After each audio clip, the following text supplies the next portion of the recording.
Shamarran keenya of eeggannoo guddaa godhaa. Keessattuu maallaqa irratti. Maallaqni nama jaalattaniin adda sin baasa. Nama jaalattaniin addaan si fageessa. Yoo maallaqa biyya Arabaatii ergitan of eeggaa 12 guutuun biyya ormaa ture. Amma nan gala jedheen akkuman karoorsen biyya gale. Maallaqa koo kan biyya jiruun walitti qabadha jedhee tanan. Asii galuun koo qabeenya koo walitti qabachuudha.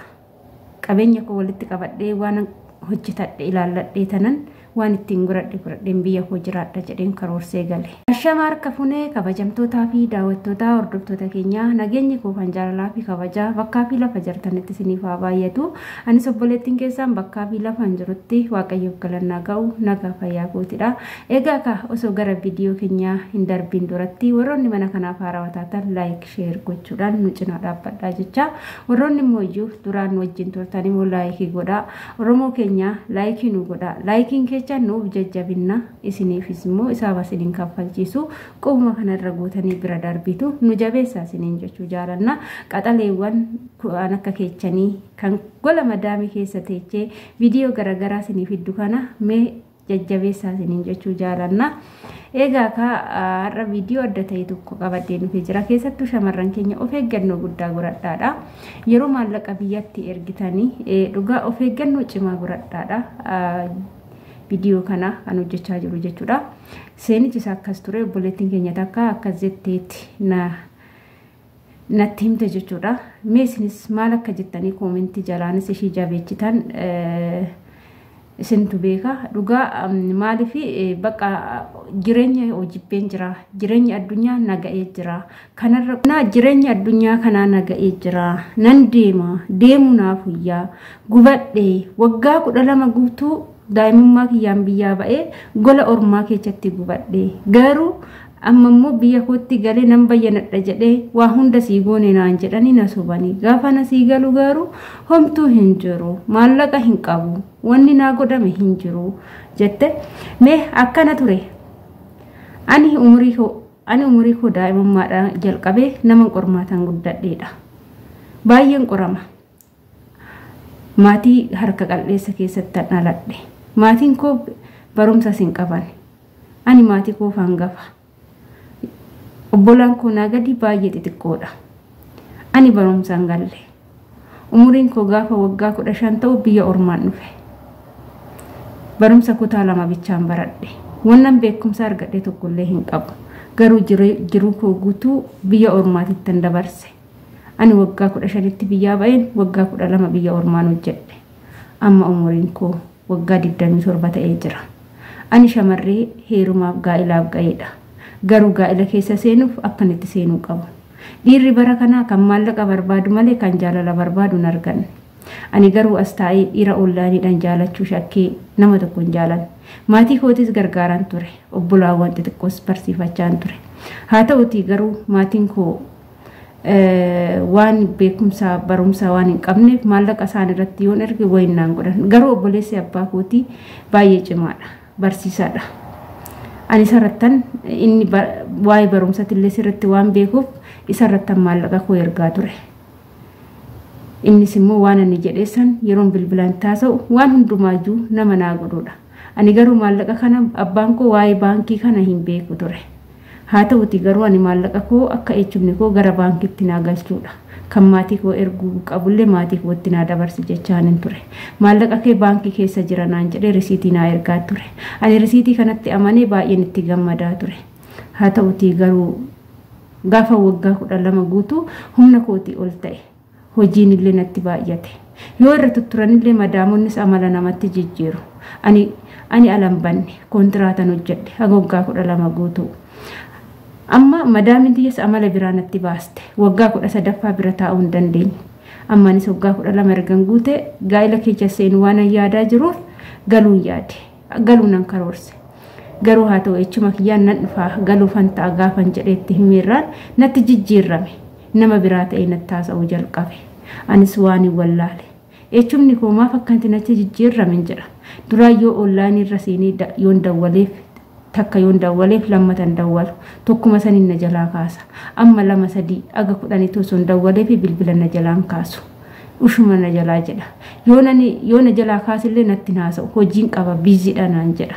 giraana gabba'e akkasuma son jiru guyyaan galmaata kootii ga'e haa ta'utii garuu maatiin kiyya Finfinnee boolee dhufanii na fudhachuu hin danda'an isuma dhufee booleedhaan na fuudha garuu na fuudhuu hin dinne dhufee booleedhaan na fuudhee jira gara maatii keenyaa galle guyyaa lammaffaa echuma kiyyaan maallaqa kootaan barbaadan jedheen qaxaroo natti baay'ise amma baankii deemuun natti hin tolu akkas ta'uun natti hin tolu akkas ta'uun natti hin tolu jedhee sababa adda addaan natti baay'isa anillee sababa kanarraa waanuma wallaale jireenyi duddanatti garagare faallanatti garagare maali prosesiin kun baay'ata jedhee tanan waani wallaale guyyaa kaanii manuma dhaqee tanan yaa ichuma koo maallaqa koo nan barbaada adaraa keenaaf kenni yoo rabbiin sodaatten jedheen innis maallaqni kee hin jiru naan jedhe dhugaa jirtu natti hime rifadheen bakka jiru wallaale maallaqni kee akkamittiin jiru jetta waggaa 12 guutuun barsirratti ergachaa ture jennaaniin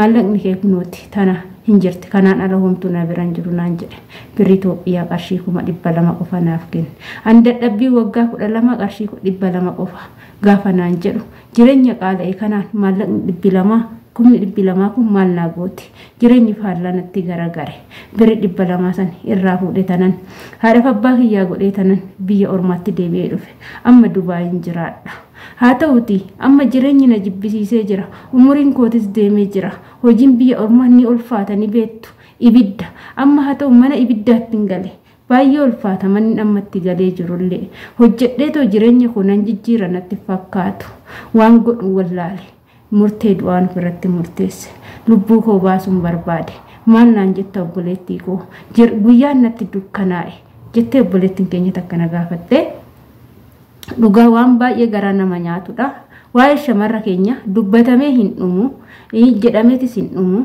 waan baay'ee biyya alaba shamarran keenya baay'een maallaqaa namni hin miidhamne hin jiru dhugaa dubbachuudhaaf shamarran keenya bakka maallaqaa kanatti of eeggannoo godhaa maallaqa keessattuu maallaqa fira irratti hin ergatina nama jaalattu irratti hin ergatina haa balleechanilleedha haadhumaaf abbaa keechassan irratti ergadha haala isaan itti ergan barsiisaa amma obboleettiin keenya kun jireenyi naga'e jetteeti okaa kiloorsiin dhugaa yookaan immoo waan wayitan of godha jettee murteeffattee ofirratti murteessitee jirti asumarraa viidiyoo warroonni akkanaa kun barumsa isiniif ta'a jechuudha ani obboleettii koo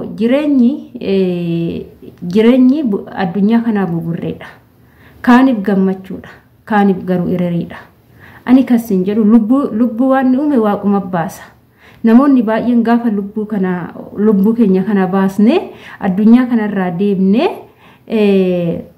hin hiikkannaa iddoo boqonnaa deemnaatti fakkaata garuu gubbaa kanarratti gaafa lubbuu keetii agam maal hojjette lubbuun kee bakka sayyoo dhatte achittis bar lubbuun kee ni jiraatti foon keetu du'a malee lubbuun kee ni jiraata kanaafuu lubbuu keetii irratti murteessuun dogongora homaa miti ati ammas daa'ima cimiitii hojjedhu waggaa 2 waggaa 3 yoo hojjette jijjiirramta maallaqa kee takka hin balleechini hojiin biyya ormaa agam akka nama miidhuu fi agam akka nama dadhabsiisu hundi keenya ni beekna keessa jirra waan ta'eef jechuudha kanaafuu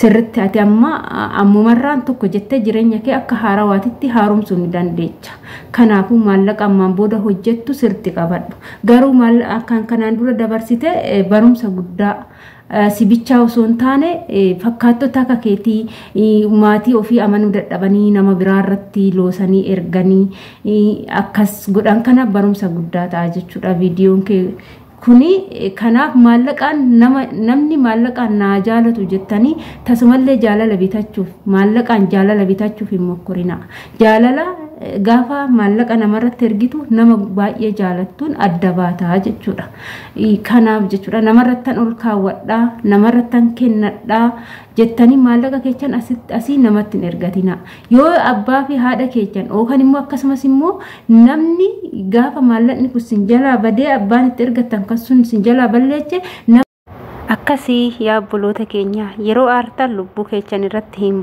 hin murteessinaa lubbuun keechan badii tokko hin hojjenne maallaqa isa wanta hojjettanii argitanii indoom hojjettanii cimina namoota maallaqa keechan nyaatanii sanitti argisiisuu qabdu malee of ajjeeftanii addunyaa kanarraa baduu hin qabdanii abbaan maallaqa keechan nyaate suni boruu isaanii inni immoo kufuu danda'a jireenyi buburreedha akkuma jalqaba siniin jedhe jechuudha akkas obboleettii kiyyaa akka lubbuu keetii irratti hin murteessinee lubbuu kee humaata akkallee hin godhinii jabaadhu cimii hojjedhu garuu kan dura dabarsitee barumsa guddaa irraa godhachaa kan darbeef muudannoo kan dhufuuf muuxannoo akkasitti adeemi malee lubbuu keetitti faraduu hundumti keechanuu gara maallaqaa kanatti abbuma argitan irratti illee hin erginaadha of eeggannoo godhaa kun obboleessa abbaa kootitii kun echuma kooti keessatti wanta echumaa kun ani wanta ijoollee teenyarra ga'e nan beeka jechuudha inna kanaafu adaraa keessan of eegaa sinin jenna bara kana namni amanamu hin jiru namumti amananiitu irratti ergan hin jiru ijoollee hedduun